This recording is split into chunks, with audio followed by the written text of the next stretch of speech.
আসসালামু আলাইকুম ওয়া রাহমাতুল্লাহি ওয়া বারাকাতুহু নাহমাদুহু ওয়া নুসাল্লি আলা রাসূলিহিল কারীম আম্মা বা'দু ফাআউযু বিল্লাহি মিনাশ শাইতানির রাজীম বিসমিল্লাহির রহমানির রহিম।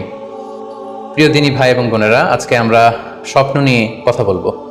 ইসলামে স্বপ্নের গুরুত্ব এবং তাৎপর্যের ব্যাপারে আমরা প্রায়ই অনেকের কাছ থেকে শুনে থাকি যে তারা ভয়ঙ্কর কিছু স্বপ্ন দেখে থাকেন, এবং অনেকে স্বপ্ন দেখে এই স্বপ্নের ব্যাখ্যা কি হতে পারে বা তাবির কি হতে পারে সেটি জানবার জন্য অনেক সময় আমাদের শরণাপন্ন হন, বা অনেক মানুষ অনেক ধরনের স্বপ্ন দেখে থাকেন। এ ব্যাপারে আমাদের কাছে ওনারা জানতে চান যে এই স্বপ্নের মানে কি, এটার তাৎপর্য কি, এটা অর্থবহ কিনা, বা তাদের কি করা উচিত।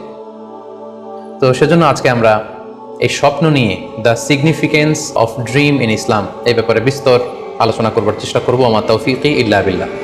আজকে বেসিকলি স্বপ্নের ব্যাপারে আমরা 10টি পয়েন্টে কথা উপস্থাপন করবার চেষ্টা করব। সেগুলো হচ্ছে, প্রথমে আমরা জানবো স্বপ্নের গুরুত্ব ও তাৎপর্যের ব্যাপারে, তারপর জানবো স্বপ্নের প্রকারভেদ, ভালো স্বপ্ন দেখলে করণীয়, খারাপ স্বপ্ন দেখলে করণীয়, তারপর কোন ধরনের স্বপ্নের ব্যাখ্যা প্রয়োজন এবং কোন স্বপ্নের ব্যাখ্যা প্রয়োজন নেই, সত্য স্বপ্নের আলামত অথবা কিভাবে বুঝবো যে আমার স্বপ্নটা অর্থবহ কিনা, স্বপ্নের ব্যাপারে কিছু ইসলামী দিক নির্দেশনা, স্বপ্নে আল্লাহ রাসূল সাল্লাল্লাহু আলাইহি সাল্লামকে দেখা প্রসঙ্গে, যুগে যুগে স্বপ্ন ব্যাখ্যায় কারা পারদর্শী ছিলেন, এবং সবশেষে কোরআন সুন্নাহর আলোকে বিভিন্ন প্রতীক বা চিহ্নের দিকে খেয়াল রেখে স্বপ্নের ব্যাখ্যা।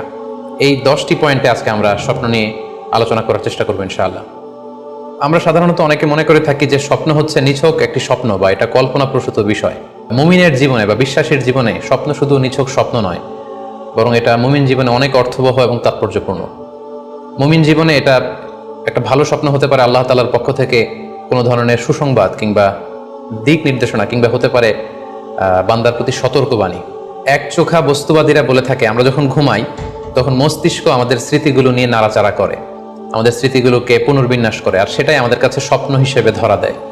অর্থাৎ তারা বলতে চায় যে স্বপ্ন হচ্ছে ঘুমের ঘোরে আমাদের দৈনন্দিন জীবনে ঘটে যাওয়া আমাদের চিন্তা বা ভাবনার প্রতিচ্ছবি। কিন্তু ইসলামের দৃষ্টিতে স্বপ্ন শুধু আমাদের চিন্তা ভাবনার প্রতিচ্ছবি নয়, এটা হতে পারে আল্লাহ তাআলার পক্ষ থেকে সুসংবাদ, হতে পারে গ্ল্যাড টাইডিংস কিংবা সতর্কবাণী। তাই এই স্বপ্নের ব্যাপারে আমাদেরকে খুব ভালো ধারণা রাখা উচিত। শুরুতে আমরা বলবো যে এর গুরুত্ব এবং তাৎপর্য কতটুকু। স্বপ্ন হচ্ছে নবুয়তের সূচনা। নবুয়তের সূচনা হয়েছিল স্বপ্নের মাধ্যমে। আল্লাহ রাসূল সাল্লাল্লাহু আলাইহি ওয়াসাল্লাম যখন নবী হিসেবে অফিসিয়ালি অ্যাসাইন্ড হন, তার আগে তিনি টানা 6 মাস স্বপ্ন দেখেছেন, যেটা সহিহ বুখারীতে এসেছে, আউয়ালু মা বুদিআ বিহি রাসূলুল্লাহ সাল্লাল্লাহু আলাইহি ওয়াসাল্লাম আর-রুইয়া আস-সাদিকা ফিন নাওম। রাসূল সাল্লাল্লাহু আলাইহি ওয়াসাল্লামের কাছে ওহী বা রেভেলেশনের সূচনা হয়েছিল স্বপ্নের মাধ্যমে। ফাকানা লা ইয়ারা রুইয়া ইল্লা জাআত মিসলা ফালাকিস সুবহি। আর রাতে স্বপ্নে রাসূল সাল্লাল্লাহু আলাইহি ওয়াসাল্লাম যা দেখতেন, দিনের বেলা সেটা প্রভাতের সূর্য কিরণের ন্যায় রাসূল সাল্লাল্লাহু আলাইহি ওয়াসাল্লামের কাছে সুস্পষ্ট হয়ে যেত। অর্থাৎ যা তিনি রাতে দেখতেন স্বপ্নে, দিনের বেলা সেটাই হুবহু ঘটে যেত। তো এই হাদিস থেকে আমরা বুঝতে পারি যে স্বপ্ন হচ্ছে ওহির সূচনা, অর্থাৎ ওহির সূচনাটা হয়েছিল স্বপ্নের মধ্য দিয়ে। পাশাপাশি আমরা জানি যে ইব্রাহিম আলাইহিস সালাম উনি স্বপ্নে দেখেছিলেন যে উনি ওনার কলিজার টুকরো সন্তান ইসমাঈল আলাইহিস সালামকে জবাই করছেন, যেটা সূরাতুস সাফফাতের 102 নম্বর আয়াতে আল্লাহ তাআলা আমাদেরকে বলছেন। ইব্রাহিম আলাইহিস সালাম বলেছিলেন, ইয়া বুনাইয়া ইন্নী আরা ফিল মানামি আন্নী আযবাহুক ফানজুর মাযা তারা। অর্থাৎ, হে আমার সন্তান ইসমাঈল, আমি স্বপ্নে দেখেছি যে আমি তোমাকে জবাই করছি, এখন তোমার অভিমত কি, তোমার অপিনিয়ন কি? সাইয়েদনা ইসমাঈল আলাইহিস সালাম বলেছিলেন, ইফআল মা তুমার সাতাজিদুনি ইনশাআল্লাহু মিনাস সাবিরিন। মানে বাবা, আপনি স্বপ্নে যা দেখেছেন আপনি সেটাই করেন, আপনি আমাকে ধৈর্যশীলদের অন্তর্ভুক্ত পাবেন। ছেলের এই মন্তব্য শুনে সাইয়েদনা ইব্রাহিম আলাইহিস সালাম একটি ধারালো ছুরি নিয়ে সাইয়েদনা ইসমাঈল আলাইহিস সালামকে শুইয়ে দিয়ে জবাই করতে শুরু করলেন। তো এই ঘটনা থেকে বোঝা যায় নবীদের স্বপ্ন এটা সাধারণ কোনো স্বপ্ন নয়, এটা ওহীর অন্তর্ভুক্ত। নবীদের স্বপ্ন যদি নিছক স্বপ্নই হতো, তাহলে একটা স্বপ্নের উপর ভিত্তি করে সাইয়েদনা ইব্রাহিম আলাইহিস সালাম ওনার সন্তানকে জবাই করার জন্য উদ্যত হতেন না। তার মানে বোঝা গেল নবীদের স্বপ্ন হচ্ছে এটা মিন ওয়াহিল্লাহ, এটা আল্লাহ তাআলার পক্ষ থেকে নবীদের প্রতি ওয়াহি। পাশাপাশি আল্লাহ রাসূল সাল্লাল্লাহু আলাইহি ওয়াসাল্লাম যখন মক্কার কাফিরদের দ্বারা অত্যাচারিত হয়ে মদিনায় হিজরত করেছিলেন, মদিনায় যাওয়ার প্রায় 6 বছর পরে 6ষ্ঠ হিজরিতে তিনি স্বপ্ন দেখলেন যে তিনি আবার মক্কায় ফিরে গিয়েছেন। সেখানে তিনি মসজিদুল হারামে প্রবেশ করেছেন এবং বাইতুল্লাহ শরীফ তিনি তাওয়াফ করছেন। তো এই স্বপ্ন দেখার পরে আল্লাহ রাসূল সাল্লাল্লাহু আলাইহি ওয়াসাল্লাম সাহাবাদেরকে নিয়ে উমরা করার জন্য মক্কায় রওনা হলেন। এটাই প্রমাণ করে যে স্বপ্ন যদি নবীদের জন্য নিছক স্বপ্ন হতো, তাহলে এই ঝুঁকি, এই রিস্ক আল্লাহ রাসূল সাল্লাল্লাহু আলাইহি ওয়াসাল্লাম নিতেন না। কিন্তু এই ঝুঁকি নিয়েও তিনি উমরা করতে গিয়েছিলেন। যদিও সে বছর তিনি উমরা করতে পারেননি, ওনাকে ফিরে আসতে হয়েছিল। তৎপরবর্তী বছর অর্থাৎ 7ম হিজরিতে তিনি এই উমরাটি সম্পাদন করেছিলেন। তো এই আয়াত এবং রাসূল সাল্লাল্লাহু আলাইহি ওয়াসাল্লামের এই ঘটনাকে কেন্দ্র করে বোঝা যায় স্বপ্ন শুধু নবীদের জন্য স্বপ্ন নয়, এটা ওহীর অন্তর্ভুক্ত। সূরাতুল ফাতহে আল্লাহ তাআলা ইরশাদ করছেন, লাকাদ সাদাকাল্লাহু রাসূলাহুর রুইয়া বিল হক লা তাদখুলুন্নাল মাসজিদাল হারামা ইনশাআল্লাহ। অর্থাৎ আল্লাহ তাআলা আপনার স্বপ্নকে হে নবী অবশ্যই সত্যায়ন করবেন এবং অচিরে ইনশাআল্লাহ আপনি মসজিদুল হারামে উমরা করার জন্য প্রবেশ করবেন। তাহলে প্রথমে আমরা জানলাম যে নবীদের কাছে ওহীর সূচনা, বিশেষ করে রাসূল সাল্লাল্লাহু আলাইহি ওয়াসাল্লামের কাছে ওহীর সূচনা হয়েছিল স্বপ্নের মধ্য দিয়ে। এরপর আমরা জানলাম নবীদের স্বপ্ন নিছক স্বপ্ন নয়, এটা ওহীর অন্তর্ভুক্ত। এই পর্যায়ে আমরা জানবো যে বিশ্বাসীদের জন্য, যারা মুমিন, তাদের জন্য স্বপ্নের গুরুত্ব কতটুকু। সেক্ষেত্রে আমরা সহিহ বুখারীর একটা হাদিস উল্লেখ করতে পারি, যেখানে আল্লাহ রাসূল সাল্লাল্লাহু আলাইহি ওয়াসাল্লাম বলেছেন, লাম ইয়াবকা মিনান নবুওয়াতি ইল্লাল মুবাশশিরাত। অর্থাৎ নবুয়ত আর পৃথিবীতে নেই, নবী হওয়ার সুযোগ আর পৃথিবীতে নেই, নবুয়ত বন্ধ হয়ে গিয়েছে। কিন্তু আল্লাহ তাআলার পক্ষ থেকে মুবাশশিরাত কিন্তু বন্ধ হয়নি, মুবাশশিরাত আসবে। সাহাবা জিজ্ঞেস করলেন, ওমাল মুবাশশিরাত, হে আল্লাহর রাসূল মুবাশশিরাত কি? আল্লাহ রাসূল সাল্লাল্লাহু আলাইহি ওয়াসাল্লাম বললেন, আর রুইয়া আস-সালেহা। মুবাশশিরাত হচ্ছে সত্য স্বপ্ন। বিশ্বাসীরা যখন রাত্রিবেলা সত্য স্বপ্ন দেখবে, বিশ্বাসীদের জন্য সত্য স্বপ্ন বা সুন্দর স্বপ্ন নিছক স্বপ্ন নয়, এটা আল্লাহ তাআলার পক্ষ থেকে গ্ল্যাড টাইডিংস, সুসংবাদ হতে পারে অথবা সতর্ক করা হতে পারে। এমনকি আল্লাহ রাসূল সাল্লাল্লাহু আলাইহি সাল্লাম বলেছেন যে ভালো স্বপ্ন হচ্ছে নবুয়তির 46 ভাগের 1 ভাগ। সহিহ বুখারীতে এসেছে, আল্লাহর হাবিব সাল্লাল্লাহু আলাইহি ওয়াসাল্লাম ইরশাদ করেন, আর রুইয়া আস-সালিহা জুজউন মিন 46 জুজআন মিনান নুবুওয়া। অর্থাৎ ভালো স্বপ্ন বা সত্য স্বপ্ন নবুয়তির 46 ভাগের 1 ভাগ। Could you imagine that? কি করে একজন বিশ্বাসী স্বপ্ন নবুয়তির 46 ভাগের 1 ভাগ হতে পারে? তার মানে মুমিনের স্বপ্ন, একজন বিশ্বাসীর স্বপ্নকে আল্লাহ তাআলা অনেক বেশি গুরুত্ব দিয়েছেন। এটা শুধু স্বপ্ন নয়, এটা হতে পারে আল্লাহ তাআলার পক্ষ থেকে একটা গাইডেন্স, হতে পারে কোনো গ্ল্যাড টাইডিংস, সুসংবাদ, হতে পারে কোনো সতর্কতা বাণী। এজন্য এই স্বপ্নকে, বিশ্বাসীদের স্বপ্নকে আল্লাহ রাসূল সাল্লাল্লাহু আলাইহি ওয়াসাল্লাম নবুয়তির 46 ভাগের 1 ভাগ বলে উল্লেখ করেছেন। কেন তিনি বিশ্বাসীদের স্বপ্নকে নবুয়তির 46 ভাগের 1 ভাগ বলে উল্লেখ করলেন? এর কারণ হচ্ছে, আমরা জানি যে আল্লাহ রাসূল সাল্লাল্লাহু আলাইহি সাল্লাম তিনি নবী হয়েছিলেন কত বছর বয়সে? জি, 40 বছর বয়সে। এবং তিনি পৃথিবী থেকে ইন্তেকাল করেছিলেন 63 বছর বয়সে। অর্থাৎ ওনার নবুয়তির পুরো ডিউরেশনটা ছিল 23 বছর। তাহলে নবুয়তির সময়সীমা ডিউরেশন ছিল 23 বছর। আর নবুয়তি প্রাপ্তির আগে তিনি টানা 6 মাস শুধু স্বপ্ন দেখতেন। তাহলে এই 6 মাসকে যদি আমরা 23 বছর দিয়ে 23 বছরের উপর ভাগ করি, তাহলে এটা 46 ভাগের 1 ভাগ হয়। এবং সে কারণে আল্লাহ রাসূল সাল্লাল্লাহু আলাইহি সাল্লাম সত্য স্বপ্নকে নবুয়তির 46 ভাগের 1 ভাগ বলে ঘোষণা করেছেন। এই পর্যায়ে আমরা জানবো স্বপ্নের প্রকার ভেদের ব্যাপারে। খুব সোজা সাপটা যদি বলতে হয়, তাহলে বলতে হবে যে স্বপ্ন হচ্ছে 3 প্রকার। একটা হচ্ছে আল্লাহ তাআলার পক্ষ থেকে, যেটা আল্লাহ দেখান। আরেকটি হচ্ছে শয়তানের পক্ষ থেকে, যেটি শয়তান মানুষকে দেখায়।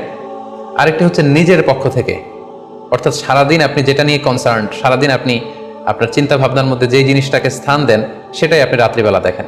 অর্থাৎ দিনের বেলা হয়তো কেউ খেলাধুলা নিয়ে খুব ব্যস্ত, সে খুব ফুটবল পছন্দ করে, সারাদিন ফুটবল খেলে। দেখা যাবে যে রাতের বেলা সে স্বপ্নে দেখছে যে সে ফুটবল খেলছে, অথবা স্টেডিয়ামে যে সে ফুটবল খেলা দেখছে। দিনের বেলা হয়তো সে বাজারে যে ব্যবসা বাণিজ্য করে, রাতেও হয়তো দেখা যাচ্ছে সে যে জিনিসপত্র কিনছে, দরদাম করছে, সেটা তার পক্ষ থেকে। তাহলে বেসিকলি স্বপ্ন হচ্ছে 3 ধরনের, একটা আল্লাহর পক্ষ থেকে, একটা শয়তানের পক্ষ থেকে, আরেকটা হচ্ছে নিজের পক্ষ থেকে, যেটা আমরা সহিহ মুসলিমের একটি বর্ণনা থেকে জানতে পারি, যেখানে আল্লাহ রাসূল সাল্লাল্লাহু আলাইহি ওয়াসাল্লাম ইরশাদ করছেন, আর রুইয়া সালাসা, স্বপ্ন হচ্ছে 3 ধরনের। ফারুইয়া আস-সালিহা বুশরা মিনাল্লাহ, যেটা ভালো স্বপ্ন সেটা হয় আল্লাহর পক্ষ থেকে। ওয়া রুইয়া তাহজিনুন মিনাশ শাইতান, আরেকটা স্বপ্ন থাকে যেটা শয়তানের পক্ষ থেকে, সেটা ভয় দেখানো হয়। ভয়ঙ্কর যদি কোনো দুঃস্বপ্ন দেখে থাকেন, তাহলে এটা আল্লাহর পক্ষ থেকে নয়, এই স্বপ্নটা শয়তানের পক্ষ থেকে। আরেকটি হচ্ছে রুইয়া মিম্মা ইউহাদ্দিসুল মারউ নাফসাহু, আরেকটি স্বপ্ন ব্যক্তি সে নিজের সাথে নিজে স্বপ্নে হয়তো কথা বলে বা এমন কিছু দেখে যেটা সুসংবাদও নয়, যেটা ভয়ঙ্করও কিছু নয়, বরং সারাদিন সে যে বিষয়টি নিয়ে চিন্তা ভাবনা করতো, রাতে সেটার একটা প্রতিচ্ছবি, সেটাই সে দেখতে পাচ্ছে। এটা হচ্ছে নিজের পক্ষ থেকে স্বপ্ন। তাহলে খুব সহজে আমরা এভাবে বলতে পারি যে স্বপ্ন 3 প্রকার, একটা হচ্ছে রাহমানি, আরেকটা হচ্ছে শাইতানি, আরেকটা হচ্ছে নাফসানি।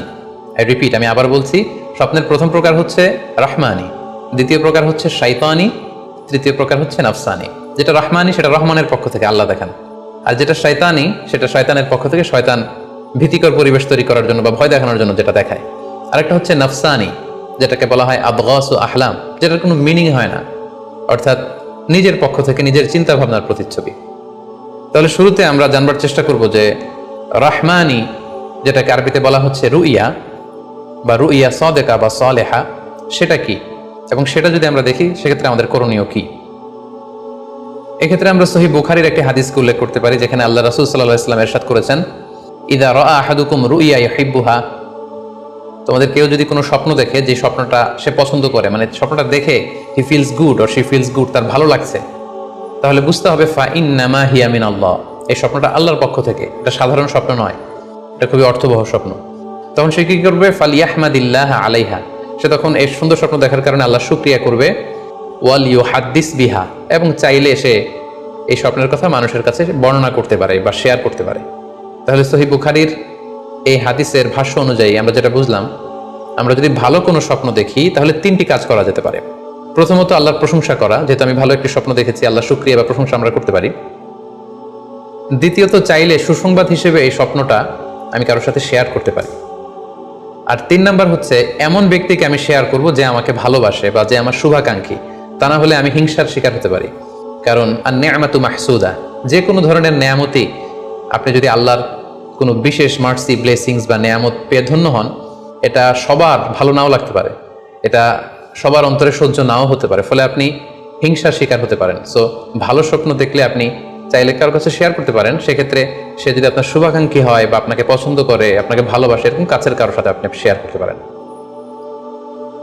আমরা সবাই নিঃসন্দেহে এরকম ভালো ভালো স্বপ্ন দেখতে চাই, আমরা কেউই ভয়ঙ্কর কোনো স্বপ্ন দেখতে চাই না।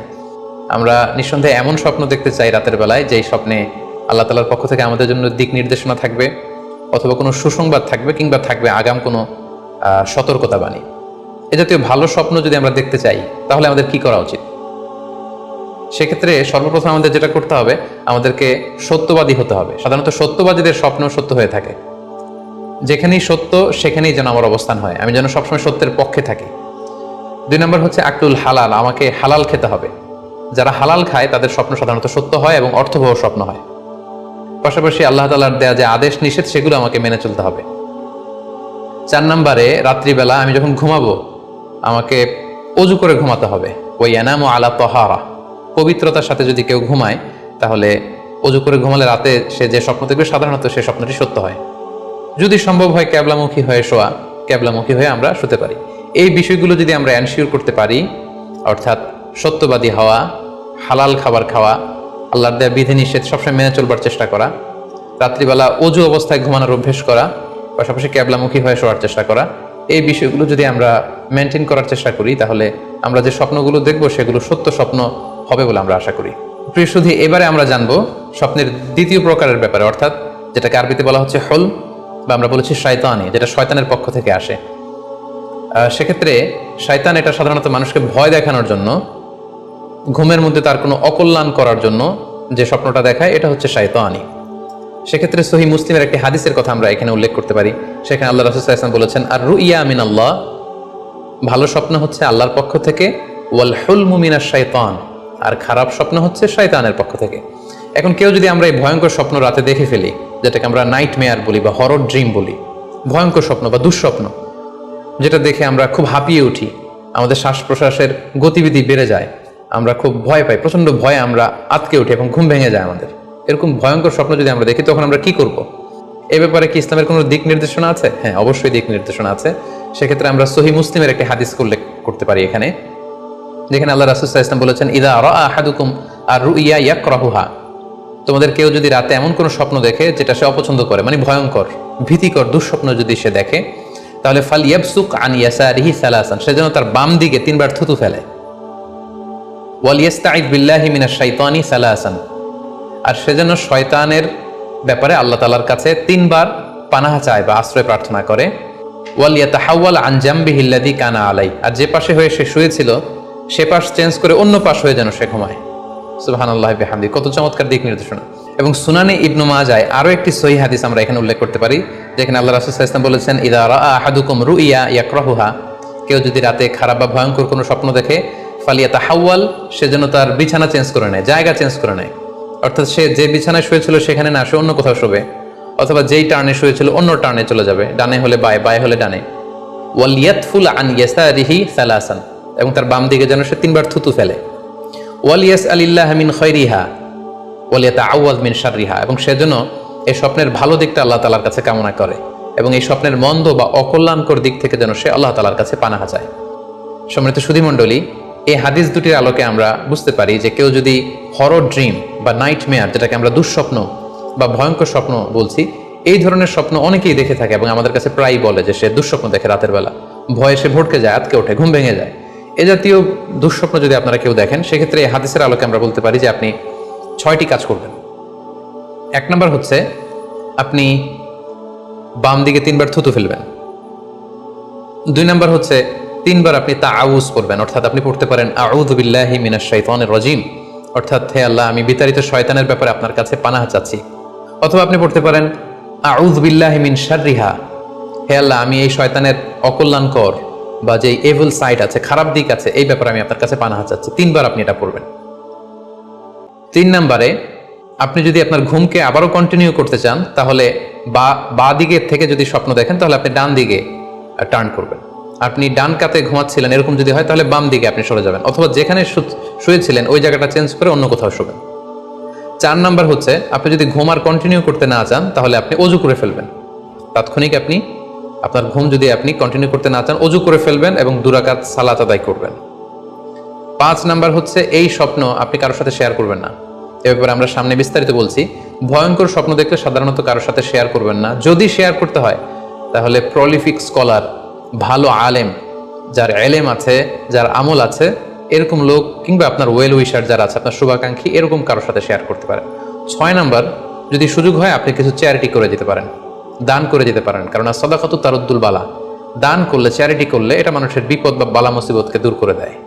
এ পর্যায়ে আমরা শুনবো স্বপ্নের 3 নম্বর প্রকারের ব্যাপারে, অর্থাৎ যেটাকে আমরা বলেছিলাম আদগাস ও আহলাম বা নাফসানি। এটা আল্লাহ তাআলাও দেখান না, যেটা শয়তানও ভয় দেখানোর জন্য দেখায় না, বরং এটা আমার চিন্তা ভাবনার প্রতিচ্ছবি।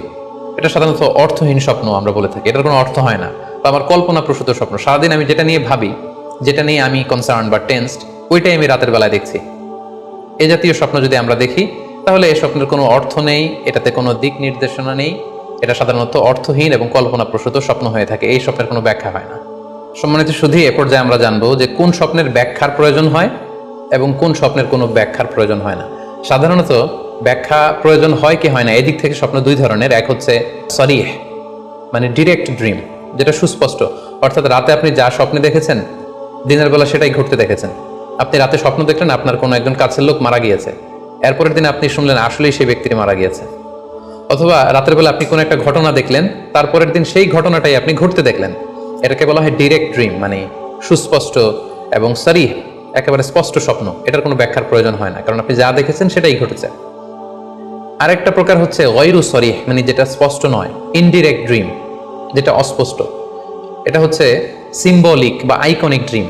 আপনি এমন অস্পষ্ট, আইকনিক বা এমন কিছু সিম্বল দেখেছেন রাতে ঘুমের ঘরে স্বপ্নে, যেটা থেকে সুস্পষ্ট আসলে কিছু বোঝা যায় না, বরং এখানে একটা সিম্বল আছে, এখানে একটা প্রতীক আছে বা আইকন আছে। এই জাতীয় যে স্বপ্নগুলো আছে, সাধারণত এগুলোর ব্যাখ্যার প্রয়োজন হয়, যেহেতু আপনি বুঝতে পারছেন না যে এটা দিয়ে আসলে কি বোঝানো হচ্ছে।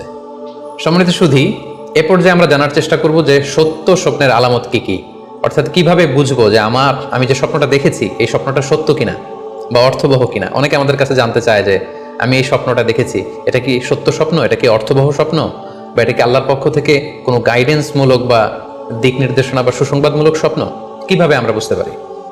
কিছু আলামত রয়েছে, কিছু নিদর্শন রয়েছে, যেগুলোর আলোকে কিন্তু আমরা সহজেই বুঝতে পারি যে স্বপ্নটা সত্য কিনা। সুনানে আবু দাউদের এক বর্ণনায় আল্লাহ রাসূল সাল্লাল্লাহু আলাইহি ওয়াসাল্লাম ইরশাদ করেছেন, আসদাকুন নাসি রুইয়া আসদাকুহুম হাদিসা। যে ব্যক্তি সত্য কথা বলে বেশি, তার স্বপ্ন সত্য হয় বেশি। তাহলে সহজে আমরা বুঝলাম, আপনি যদি সত্যবাদী হন, সাধারণত আপনার স্বপ্নগুলো জেনারেলি সত্য হবে। সেক্ষেত্রে সত্য স্বপ্ন বা অর্থবহ স্বপ্ন চেনার প্রথম আলামত হচ্ছে এই স্বপ্ন দেখে আপনার ভালো লাগবে। You feel good after seeing the dream. আপনি স্বপ্ন দেখার পরে আপনার খুব স্বস্তি লাগবে, আপনার ভালো লাগবে, আপনার কাছে স্বপ্নটা পছন্দ হবে, খুব ভালো লাগবে স্বপ্নটা। যদি এরকম ফিলিং হয় আপনার, তাহলে আপনি বুঝবেন এই স্বপ্নটা সত্য ছিল এবং অর্থবহ ছিল। 2 নাম্বার হচ্ছে true dreams are very short and concise. সত্য স্বপ্ন খুবই শর্ট হয়, কনসাইজ হয়। আরবিতে যেটাকে বলা হয় ওয়াদিহা জালিয়া, খুবই শর্ট, স্পষ্ট, ক্লিয়ার এবং কনসাইজ। অনেকে রাতে অনেক লম্বা লম্বা স্বপ্ন দেখে, লম্বা এপিসোড দেখে, একটার পর একটা ঘটনা দেখতে থাকে, মুভির মতো লম্বা লম্বা ঘটনা সে দেখতে থাকে। এই জাতীয় লম্বা লম্বা ঘটনা যদি আপনি দেখে থাকেন রাতে, বা এপিসোড আকারে একটার পর একটা ঘটনা যেটার সাথে কোনো মিল নেই, এই জাতীয় স্বপ্নের সাধারণত কোনো অর্থ হয় না, এগুলো অর্থবহ স্বপ্ন নয়। অর্থবহ স্বপ্ন চিনার 3 নাম্বার আলামত বা সাইন হচ্ছে রিপিটেশন।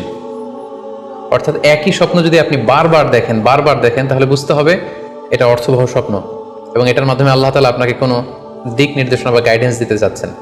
আপনাকে বোঝার চেষ্টা করতে হবে যে আসলে আল্লাহ তাআলা আপনাকে কি বোঝাতে চাচ্ছেন। তাহলে 3 নাম্বার হচ্ছে রিপিটেশন। বারবার যদি কোনো স্বপ্ন দেখেন, এই স্বপ্নটা সত্য হবে এবং অর্থবহ হবে। এটা নট নেসেসারি যে আপনি একাই বারবার দেখেন। একজন মানুষ একটা স্বপ্ন বারবার দেখলে যেমনি অর্থবহ, পাশাপাশি একই স্বপ্ন যদি অনেকে দেখে তাহলে সেই স্বপ্নটাও অর্থবহ। অর্থাৎ আপনি একটা স্বপ্ন প্রায় দিন দেখেন, তাহলে বোঝা যাচ্ছে এটা অর্থবহ স্বপ্ন। অথবা একটা স্বপ্ন অনেক লোক একসাথে দেখেছে, তারপরের দিন একে অপরের সাথে শেয়ার করে বোঝা গেল যে সবাই একই স্বপ্ন দেখেছে, তাহলে বোঝা যাবে এটা সাধারণ স্বপ্ন নয়, এটা অর্থবহ স্বপ্ন, মিনিংফুল স্বপ্ন। যেমন এক্ষেত্রে আমরা লাইলাতুল কদরের একটা হাদিসের কথা উল্লেখ করতে পারি। সহিহ বুখারীতে এসেছে, রমাদান মাসে সাহাবারা স্বপ্ন দেখলেন, অনেক সাহাবা একসাথে স্বপ্ন দেখলেন যে ওনাদেরকে বলা হচ্ছে রমাদানের শেষ দশকের শেষ 7 দিনের যে কোনো একদিন কদর হয়ে যেতে পারে। ওনারা সবাই এসে সাহাবা রিদওয়ানুল্লাহি তাআলা আলাইহিম আজমাইন আল্লাহ রাসূল সাল্লাল্লাহু আলাইহি ওয়াসাল্লামের কাছে বললেন, ইয়া রাসূলুল্লাহ, আমি স্বপ্নে দেখেছি যে বলা হচ্ছে কদরের জন্য রমজানের শেষ 7 দিনকে তালাশ করতে। আরেকজন এসে একই কথা বললো যে ইয়া রাসূলুল্লাহ, আমি দেখেছি রমজানের শেষ 7 দিনে কদর হতে পারে। তো এরকম অনেক সাহাবা যখন আল্লাহ রাসূল সাল্লাল্লাহু আলাইহি ওয়াসাল্লামের কাছে এসে এই ঘটনা বললো, তখন আল্লাহ রাসূল সাল্লাল্লাহু আলাইহি ওয়াসাল্লাম বললেন, আরা রুইয়াকুম কদ তাওয়াতাআত ফিস সাবঈল আওয়াখির, যে আমি দেখতে পেলাম যে তোমাদের স্বপ্নটা রমজানের শেষ 7 দিনের ব্যাপারে ঐকমত্য হয়েছে। একই ধরনের স্বপ্ন তোমরা সবাই দেখেছো, তাই তোমরা রমজানের শেষ দশকের শেষের 7 দিনে কদর তালাশ করো।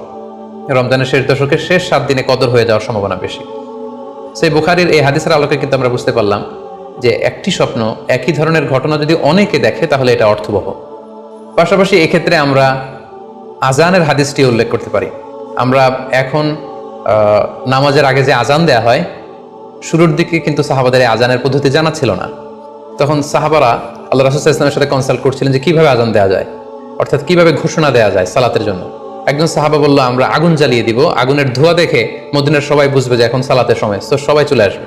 আরেকজন বলল, না, প্রতিদিন আগুন জ্বালানো এটা নিরাপদ না, বরং আমরা খ্রিস্টানদের মতো বেল বাজিয়ে দিব, একজন বেল রিঙ্গার রাখবো, যে ঘন্টা বাজালে ঘন্টার আওয়াজ শুনে খ্রিস্টানদের মতো চার্চে যেন লোকজন আসে, বাকিরা সবাই নামাজ পড়তে চলে আসবে। তো এক একজনের এক এক পরামর্শ শুনে আল্লাহ রাসূল সাল্লাল্লাহু আলাইহি ওয়াসাল্লাম কোনো সিদ্ধান্তে আসতে পারলেন না। তারপরের দিন একজন সাহাবা চমৎকার একটি স্বপ্ন দেখলেন।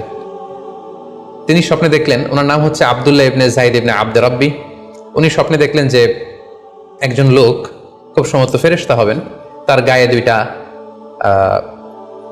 সবুজ রঙের জামা এবং তার হাতে বেল, ঘন্টা। তখন তিনি ওনাকে জিজ্ঞেস করলেন, আপনি কি ঘন্টা বিক্রি করেন? তখন স্বপ্নে সেই লোকটি বলল, ঘন্টা দিয়ে তুমি কি করবে? তো সাহাবী বললেন যে ঘন্টা দিয়ে আমরা নামাজের জন্য আহ্বান করব। তো স্বপ্নে সেই সবুজ কাপড় পরিহিত লোক বলল যে ঘন্টার চাইতেও যদি চমৎকার একটা আইডিয়া তোমার সাথে শেয়ার করি, সেটাকে তুমি শুনবে? সাহাবী বললেন, হ্যাঁ, শুনবো। তখন তিনি বললেন, ঘন্টা না বাজিয়ে তোমরা উঁচু একটা জায়গায় দাঁড়িয়ে আল্লাহু আকবার, আল্লাহু আকবার, আল্লাহু আকবার, আল্লাহু আকবার, আশহাদু আল্লা ইলাহা ইল্লাল্লাহ, আশহাদু আন্না মুহাম্মাদুর রাসূলুল্লাহ, এই বাক্যগুলো তোমরা বলবে। এই বাক্যগুলোর মধ্যে দিয়ে আল্লাহর বরত্বের ঘোষণা হবে, রাসূল সাল্লাল্লাহু আলাইহি ওয়াসাল্লামের রিসালাতের ঘোষণা হবে, মানুষকে চমৎকার বাক্যে নামাজের দিকে ডাকাও হবে, ফলে লোকজন নামাজেও চলে আসবে। এই চমৎকার কথা শুনে সাহাবা তো অবাক হয়ে গেলেন, ওনার ঘুম ভেঙে গেল। উনি সকালবেলা আল্লাহ রাসূল সাল্লাল্লাহু আলাইহি ওয়াসাল্লামের কাছে এসে পুরো ঘটনা শোনালেন যে একজন লোককে আমি দেখলাম হাতে ঘন্টা, আমি বললাম ঘন্টা কিনবো সালাতের আহ্বানের জন্য, তিনি আমাকে এই কয়েকটা বাক্য শিখিয়ে বললেন ঘন্টা না বাজিয়ে এই বাক্যগুলো দিয়ে আহ্বান করলে কেমন হয়। আল্লাহ রাসূল সাল্লাল্লাহু আলাইহি ওয়াসাল্লাম এই স্বপ্নের কথা শুনে তিনি অভিভূত হলেন। তিনি বললেন, তুমি ঠিকই দেখেছো, তুমি সঠিক স্বপ্ন দেখেছো।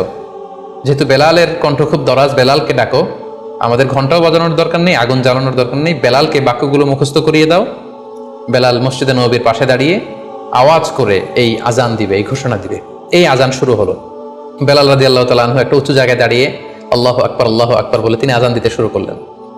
এই বাক্যগুলো শুনে সাইয়েদনা ওমরে ফারুক দৌড়াতে দৌড়াতে আল্লাহ রাসূল সাল্লাল্লাহু আলাইহি ওয়াসাল্লামের কাছে আসলেন। এসে বললেন, ইয়া রাসূলুল্লাহ, বেলাল এই বাক্যগুলো কোত্থেকে শিখেছে? গত রাতে তো আমি দেখেছি যে আমাকে একজন লোক বলেছে যে তোমরা এই বাক্যগুলোকে ব্যবহার করে লোকজনকে সালাতের জন্য আহ্বান করো। আল্লাহ রাসূল সাল্লাল্লাহু আলাইহি ওয়াসাল্লাম শুনে অবাক হলেন।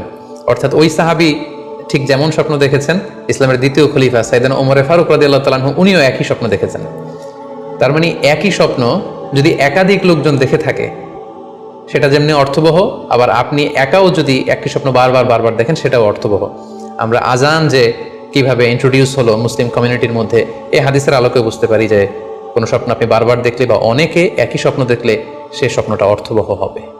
অর্থবহ স্বপ্ন দেখার 4 নম্বর সাইন হচ্ছে শেষ রাতের স্বপ্ন সাধারণত অর্থবহ হয়, অর্থাৎ লাস্ট 1/3 অফ দ্য নাইট, রাতের শেষাংশে যদি আপনি ফজরের আগ দিয়ে যে স্বপ্নটা মানুষ দেখে সাধারণত এই স্বপ্নটা অর্থবহ হয়, এটা সত্য স্বপ্ন হয়।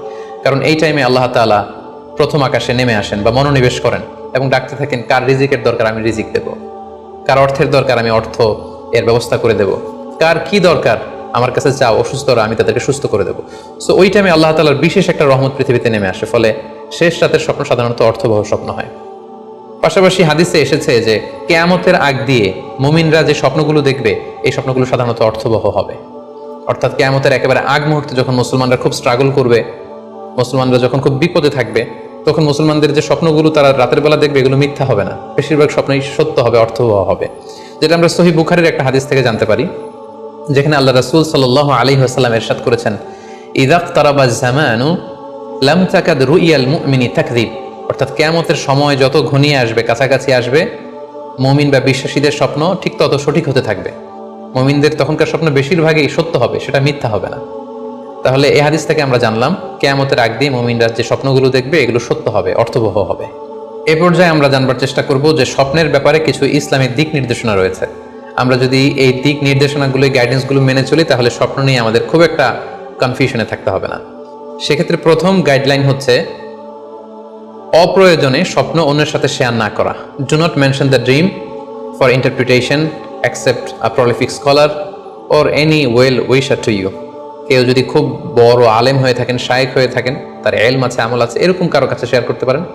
অথবা আপনার শুভাকাঙ্ক্ষী আপনাকে ভালো অ্যাডভাইস করতে পারে, আপনাকে পছন্দ করে, এরকম লোক ছাড়া কারোর কাছে স্বপ্ন শেয়ার করা যাবে না।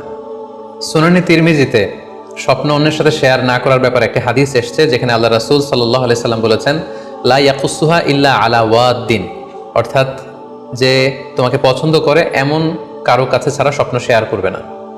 অথবা আও যী রাইন, এমন লোক যে ডিসিশন দিতে পারে, he can advice you, he can provide you the right decision, এরকম লোক যদি আপনার কাছের শুভাকাঙ্ক্ষীদের মধ্যে থেকে কেউ থেকে থাকে আপনি তার সাথে শেয়ার করতে পারেন। ওয়ালা ইউহাদ্দিসু বিহা ইল্লা লাবিবান আও হাবিবান, সে আপনার হাবিব, সে আপনার বন্ধু, সব কাছের লোক, বজম ফ্রেন্ড, আপনার শুভ কামনা করে সব সময়, এই জাতীয় লোকের কাছে আপনি স্বপ্ন শেয়ার করতে পারেন।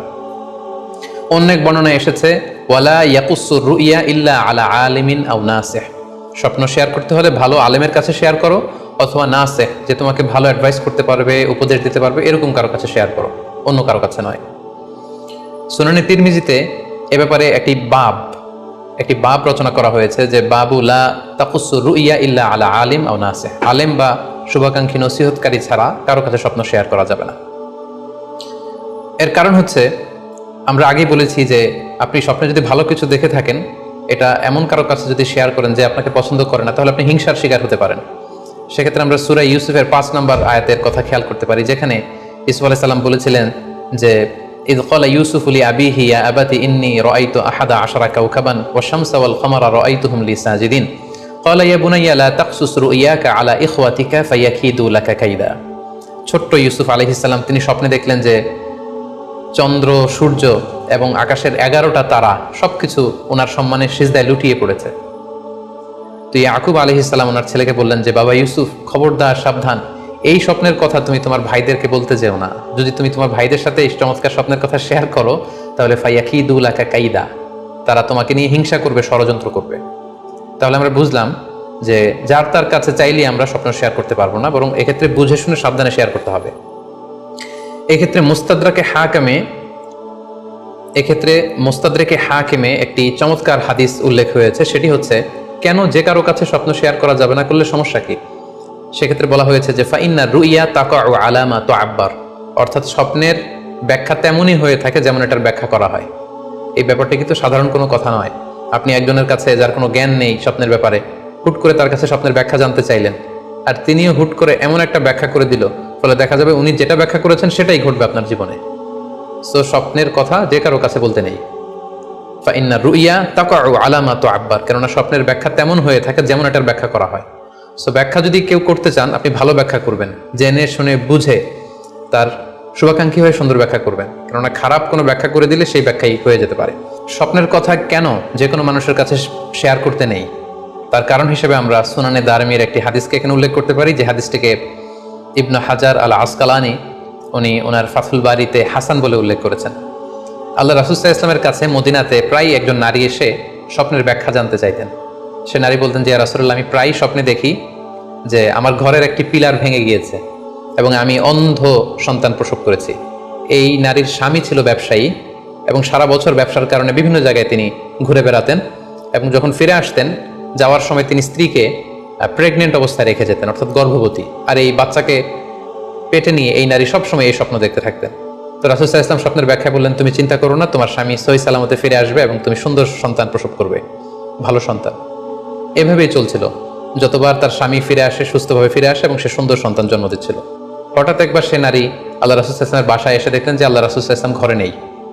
আম্মাজান আয়েশাকে তিনি বললেন যে আমি সবসময় এরকম স্বপ্ন দেখি।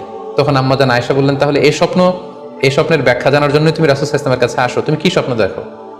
তখন সে নারী আম্মাজান আয়েশার কাছে খুলে বললেন যে আমি স্বপ্নে দেখি যে আমার ঘরের একটি পিলার ভেঙে গিয়েছে আর আমি একটি অন্ধ সন্তান প্রসব করেছি।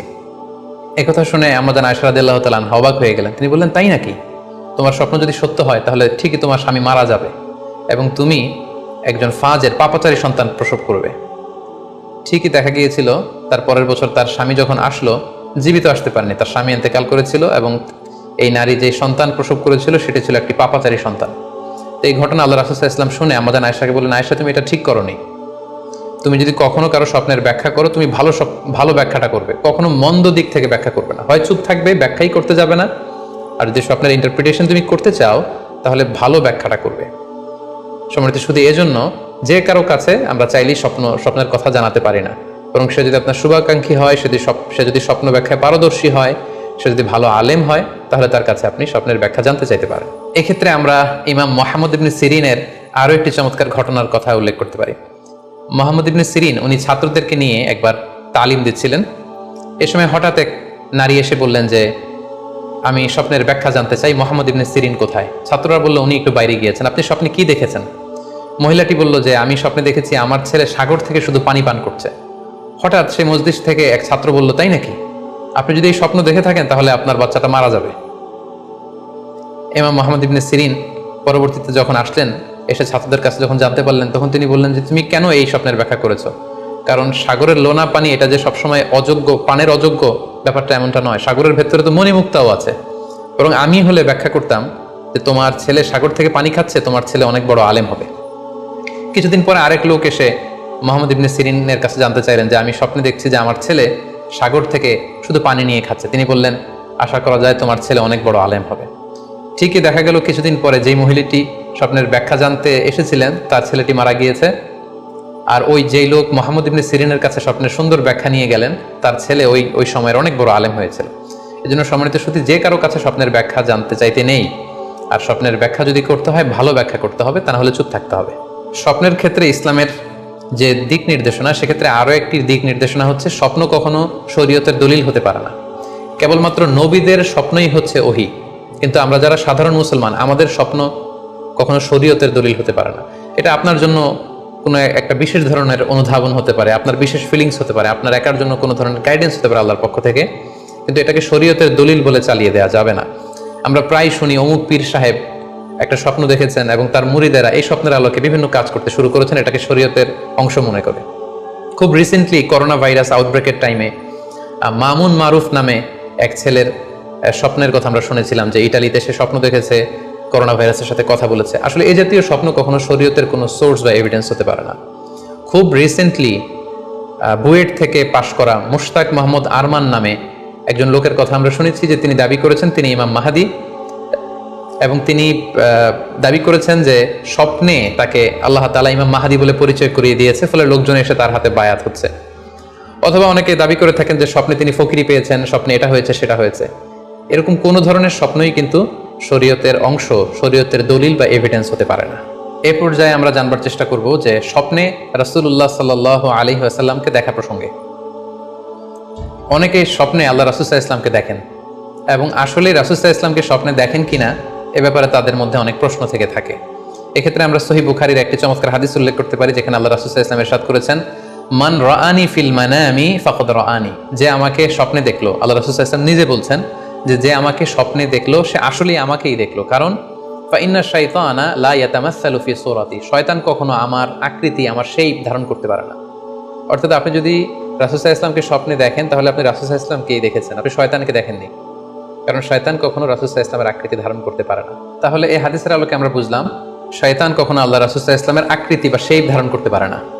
তখন প্রশ্ন হচ্ছে, আসলে আপনি রাসূল সাল্লাল্লাহু আলাইহি ইসলামকে দেখেছেন নাকি অন্য কাউকে দেখেছেন? শয়তান হয়তো রাসূল সাল্লাল্লাহু আলাইহি ইসলামের আকৃতি ধারণ করলো না, একজন সুস্ত্রী বয়োবৃদ্ধ সুন্দর আকৃতির মানুষের চেহারা ধারণ করে শয়তান এসে বলল যে আমি আল্লাহ রাসূল। তখন আপনি কিভাবে বুঝবেন যে আপনি রাসূল সাল্লাল্লাহু আলাইহি ইসলামকে দেখেছেন নাকি শয়তানের ধারণ করা অন্য কোনো মানুষের আকৃতিতে কাউকে আপনি দেখেছেন? সেক্ষেত্রে বোঝার মাধ্যম হচ্ছে আল্লাহ রাসূল সাল্লাল্লাহু আলাইহি ইসলামের দাড়ি কেমন ছিল, চেহারা কেমন ছিল, চুল কেমন ছিল, দৈহিক গঠন কেমন ছিল, আকৃতি কেমন ছিল, এগুলো কিন্তু আমরা হাদিস থেকে পাই, কিংবা শামায়েলে তিরমিজিতে রাসূল সাল্লাল্লাহু আলাইহি ইসলামের বডি স্ট্রাকচার, ওনার চেহারা, ওনার অবয়বের ব্যাপারে বর্ণনা পাই। আপনি স্বপ্নে যাকে দেখেছেন তার চেহারা, আকৃতি এবং বর্ণনা যদি রাসূল সাল্লাল্লাহু আলাইহি ইসলামের দৈহিক বর্ণনার সাথে মিলে যায় তাহলে বোঝা যাবে যে আপনি আসলেই আল্লাহ রাসূল সাল্লাল্লাহু আলাইহি সাল্লামকে দেখেছেন। কিন্তু আপনি স্বপ্নে দেখা মানুষটি, তার চেহারার সাথে যদি রাসূল সাল্লাল্লাহু আলাইহি ইসলামের চেহারার যে বর্ণনা সেটির সাথে যদি কোনো মিল না থাকে, যদি তার চেহারা রাসূল সাল্লাল্লাহু আলাইহি ইসলামের চেহারার মতো না হয়, শামায়েলে তিরমিজিতে যে বর্ণনা আছে সেরকম যদি না হয়, তাহলে বোঝা যাবে আপনি রাসূল সাল্লাল্লাহু আলাইহি ইসলামকে দেখেননি, বরং অন্য কাউকে দেখেছেন। এক্ষেত্রে আমরা মুহাম্মদ ইবনে সিরিনের ঘটনা উল্লেখ করতে পারি। ওনার কাছে কেউ এসে যদি বলতো যে আমি স্বপ্নে আল্লাহ রাসূল সাল্লাল্লাহু আলাইহি ইসলামকে দেখেছি, তখন মুহাম্মদ ইবনে সিরিন জিজ্ঞেস করতেন, তুমি কি দেখেছো বলো তো? তুমি যাকে দেখেছো তার দাড়ি কেমন, তার চেহারা কেমন, তার চোখ নাক কেমন, তার গড়ন কেমন? তখন ওই ব্যক্তি যখন বর্ণনা দিত আর সেই বর্ণনা যখন আল্লাহ রাসূল সাল্লাল্লাহু আলাইহি ইসলামের আকৃতির সাথে মিলে যেত, তখন মুহাম্মদ ইবনে সিরিন বলতেন, তুমি ঠিকই স্বপ্নে আল্লাহ রাসূল সাল্লাল্লাহু আলাইহি ইসলামকে দেখেছো। কিন্তু ওই ব্যক্তির বর্ণনা যদি এমন হতো যে না, এর সাথে রাসূল সাল্লাল্লাহু আলাইহি ইসলামের হাদিসে বা শামায়েলে তিরমিজিতে রাসূল সাল্লাল্লাহু আলাইহি ইসলামের দেহের যে বর্ণনা এটার সাথে কোনো মিল নেই, তখন মুহাম্মদ ইবনে সিরিন বলতেন, না, তুমি স্বপ্নে আল্লাহ রাসূল সাল্লাল্লাহু আলাইহি ইসলামকে দেখোনি, বরং তুমি অন্য কাউকে দেখেছো। এ পর্যায়ে আমরা জানবার চেষ্টা করব যে যুগে যুগে কারা স্বপ্ন ব্যাখ্যায় খুব পারদর্শী ছিলেন। নবীদের মধ্যে সাইয়েদনা ইউসুফ আলাইহিস সালাম, তিনি সবচেয়ে ভালো স্বপ্নের ব্যাখ্যা করতে পারতেন। সাহাবাদের মধ্যে সাইয়েদনা আবু বকর রাদিয়াল্লাহু তাআলা আনহু চমৎকার স্বপ্নের ব্যাখ্যা করতে পারতেন, এবং তাবিঈদের মধ্যে মুহাম্মদ ইবনে সিরিন চমৎকার স্বপ্নের ব্যাখ্যা করতে পারতেন। আর বলার অপেক্ষা রাখে না যে অবশ্যই আল্লাহ রাসূল সাল্লাল্লাহু আলাইহি ইসলাম তিনিও চমৎকার স্বপ্নের ব্যাখ্যা করতে পারতেন।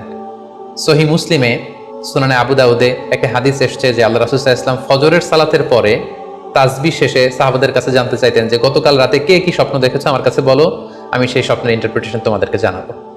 কানা নবী সাল্লাল্লাহু আলাইহি ওয়াসাল্লাম ইযা সাল্লা সুবহা আকবালা আলাইহিম বিওয়াজহিহি ফাকালা হাল রাআ আহাদুম মিনকুম আল বারিহাতা রুইয়া। সহিহ মুসলিমের বর্ণনা, ফজরের নামাজের পর তিনি প্রত্যেকদিন জিজ্ঞেস করতেন, গতকাল রাতে কেউ কি কোনো ভালো স্বপ্ন দেখেছো? কেউ কি কোনো স্বপ্ন দেখেছো? আমার কাছে উল্লেখ করো, আমি এটার ব্যাখ্যা করে দিব। সম্মানিত শুধু আমরা বলছিলাম যে ইউসুফ আলাইহিস সালাম খুব ভালো স্বপ্নের ব্যাখ্যা করতে পারতেন, এবং সূরা ইউসুফের 111 নম্বর আয়াতে ব্যাপারে আল্লাহ উল্লেখ করেছেন সাইয়েদনা ইউসুফ আলাইহিস সালামের কথা, যে তিনি বলেছেন, রব্বি কদ আতাইতানি মিনাল মুলকি ওয়া আল্লামতানি মিন তা'ওয়িলিল আহাদিস। মানে হে আমার রব, আপনি আমাকে রুলিং পাওয়ার দিয়েছেন এবং আপনি আমাকে you taught me how to interpret the dreams, কিভাবে স্বপ্নের ব্যাখ্যা করতে হয় এটা আপনি আমাকে শিক্ষাদান করেছেন। এবং সূরা ইউসুফে আমরা জানি যে 3টি স্বপ্নের কথা সেখানে উল্লেখ রয়েছে। ইউসুফ আলাইহিস সালাম নিজেই একটি স্বপ্ন দেখেছিলেন ছোটবেলায়, তারপর 2জন প্রিজনার ইউসুফ আলাইহিস সালামের সাথে জেলখানায় ছিল, তাদের 2টা স্বপ্নের ব্যাখ্যা তিনি করে দিয়েছেন, এবং মিশরের তৎকালীন যে রাজা কিং, সেই কিং এর স্বপ্নের ব্যাখ্যাও সাইয়েদনা ইউসুফ আলাইহিস সালাম করে দিয়েছিলেন। সাহাবীদের মধ্যে সাইয়েদনা আবু বকর রাদিয়াল্লাহু তাআলা আনহু চমৎকার স্বপ্নের ব্যাখ্যা করতে পারতেন, এবং আল্লাহ রাসূল সাল্লাল্লাহু আলাইহি ওয়াসাল্লাম মাঝে মাঝে ইচ্ছা করে আবু বকর রাদিয়াল্লাহু তাআলা আনহুর কাছে স্বপ্নের ব্যাখ্যা জানতে চাইতেন, এবং আবু বকর রাদিয়াল্লাহু তাআলা আনহু নিজেও মাঝে মাঝে ইচ্ছা করে রাসূল সাল্লাল্লাহু আলাইহি ওয়াসাল্লামের কাছে বলতেন যে ইয়া রাসূলুল্লাহ, এই স্বপ্নের ব্যাখ্যাটা আমি করি। আল্লাহ রাসূল সাল্লাল্লাহু আলাইহি ওয়াসাল্লাম তখন আবু বকর রাদিয়াল্লাহু তাআলা আনহুকে স্বপ্নের ব্যাখ্যা করার অনুমতি প্রদান করতেন।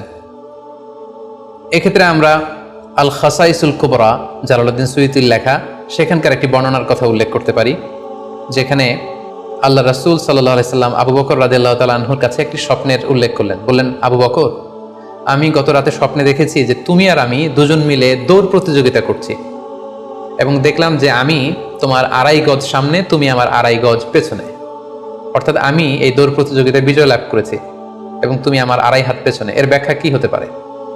তখন সাইয়েদনা আবু বকর রাদিয়াল্লাহু তাআলা আনহু বললেন, ইয়া রাসূলুল্লাহ, আমার মনে হচ্ছে যে আপনি আমার আগে পৃথিবী থেকে বিদায় নেবেন এবং আপনার ইন্তেকালের 2.5 বছর পরে আমি পৃথিবী থেকে বিদায় নেব।